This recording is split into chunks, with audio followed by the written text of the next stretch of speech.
সবাইকে স্বাগতম আমাদের আজকের ভিডিওতে। আজ আমরা আপনাদের নিয়ে যাব প্রাচীন রোমান সাম্রাজ্যের অন্তর্গত এক বিস্ময়কর নগরী পম্পেইতে। এটি এমন এক স্থান যা ইতিহাস, স্থাপত্য এবং ধ্বংসের এক অনন্য মিশ্রণ। তো চলুন শুরু করি পম্পেই নগরীর এই রহস্যময় ভ্রমণ। পম্পেই নগরী ছিল ভোগবিলাসে মগ্ন।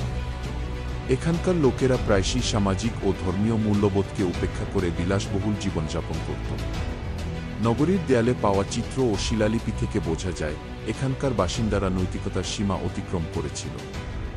এখানে ছিল ভোগবাদী উৎসব, অবাধ যৌনচার, অশ্লীল চিত্রকর্ম এবং নৈতিক অবক্ষয়ের স্পষ্ট নিদর্শন।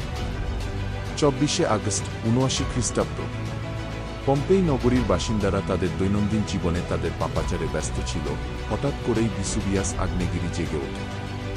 শুরু হয় বিস্ফোরণ। এই ভয়াবহ বিস্ফোরণ থেকে নির্গত ছাই এবং লাভা পুরো নগরীটিকে ঢেকে ফেলে। বলা হয় এটি তাদের এই ভয়াবহ পাপের প্রতিফল ছিল। প্রায় 20,000 মানুষ অগ্ন্যুৎপাতের কারণে মারা যায় এবং পুরো নগরীটি ছাইয়ের স্তূপে পরিণত হয়।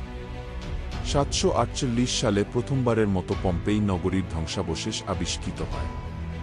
এখানকার নিদর্শনগুলো আমাদের শেখায় যে অতিরিক্ত ভোগবিলাস এবং নৈতিক অবক্ষয় কেবল ব্যক্তিগত নয়, সামাজিক ধ্বংস ডেকে আনতে পারে। পম্পেই নগরীর ধ্বংস আমাদের স্মরণ করিয়ে দেয় যে মহান গ্রন্থ আল কোরআনে সূরা বুরুজে বর্ণিত আছে, মহান আল্লাহ ছাড় দেন কিন্তু ছেড়ে দেন না, নিশ্চয়ই তোমার রবের পাকড়াও বড়ই কঠিন। আজ পম্পেই একটি গুরুত্বপূর্ণ পর্যটন কেন্দ্র। প্রতি বছর লাখ লাখ পর্যটক এখানে আসেন ইতিহাসের ছোঁয়া নিতে এবং পাপ ও ধ্বংসের এই স্মৃতিস্তম্ভ থেকে শিক্ষা নিতে। এটি কেবল একটি প্রাচীন ধ্বংসাবশেষ নয়, এটি একটি সতর্কবার্তা। পম্পেই নগরী আমাদের শেখায় যে সীমালঙ্ঘন এবং অতি ভোগবিলাসের পরিণতি কতটা ভয়াবহ হতে পারে।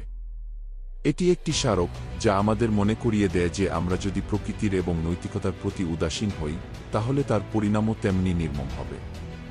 ভিডিওটি ভালো লাগলে লাইক করুন, শেয়ার করুন এবং আমাদের চ্যানেলটি সাবস্ক্রাইব করতে ভুলবেন না।